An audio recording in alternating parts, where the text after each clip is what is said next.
They look at the brass, but they don't see the locks. My children, they've spent their lives measuring the world in silk ties and mahogany. They think those keys unlock a fortune. But wealth is a heavy thing to carry, and I am finally ready to put it down.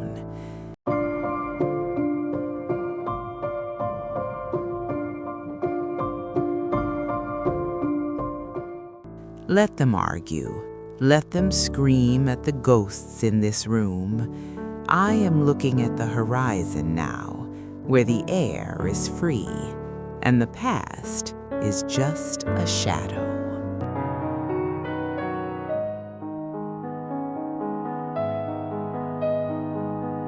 They say the hardest thing a mother ever has to do is say goodbye to her child, but they're wrong. The hardest thing is realizing your children have already said goodbye to you while you're still sitting right in front of you.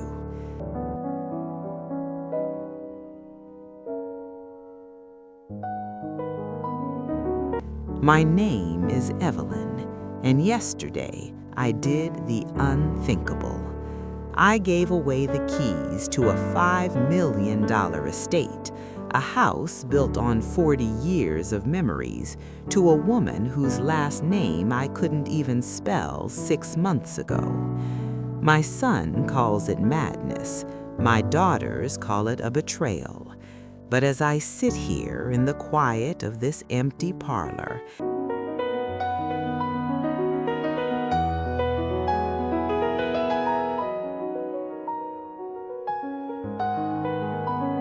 I realized it's the only honest thing I've done in years.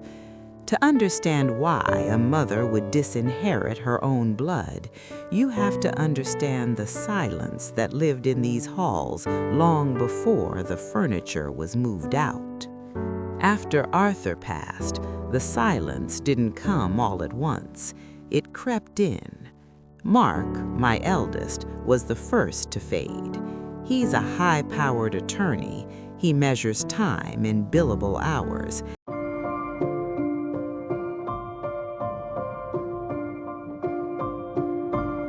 And apparently a Sunday lunch with his mother didn't make the cut. Then there was Sarah. She would visit, but her eyes were always roaming.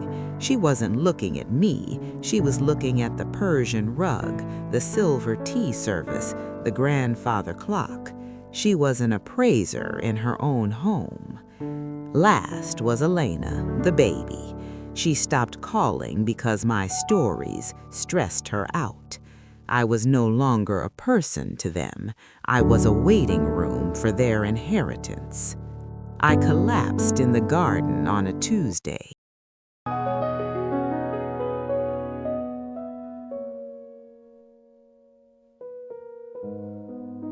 I laid there for 2 hours among the hydrangeas, watching the clouds, wondering if this was how it ended. It wasn't my children who found me. It was Clara.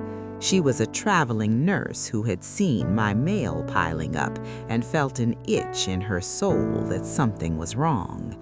She didn't call an ambulance and leave. She stayed. She held my hand in the ER when my own children sent get-well texts from golf courses and spas.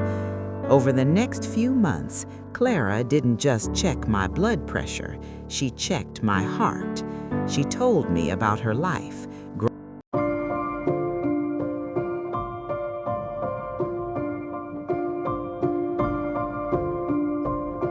growing up in the foster system, moving from house to house, never knowing the feeling of a forever home. While my children saw a payday, this stranger saw a sanctuary. I invited them all for Thanksgiving. I spent 3 days cooking, my old bones aching, hoping for a glimmer of the family we used to be. But dinner was a post-mortem. Mark talked about selling the land to developers. Sarah argued about which auction house to use for the antiques. They talked about me as if I were already a ghost.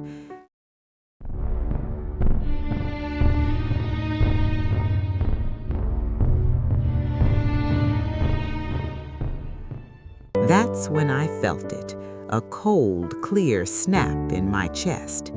I realized that if I gave them this house, they would tear it down. They would erase Arthur. They would erase me. I didn't say a word that night.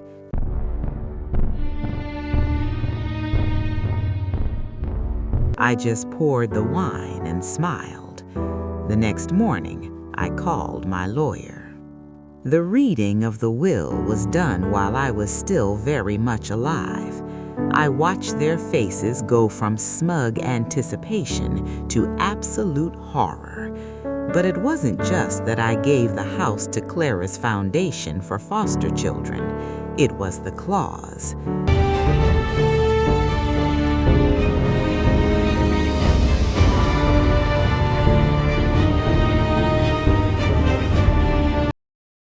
Should any biological heir attempt to contest this gift, the entirety of their remaining trust funds will be diverted to the state. I locked the door from the inside. Today, Clara moved in the first 3 children. The house is loud again. It's messy. It's alive. My children think I've lost my mind. I think I've finally found my soul.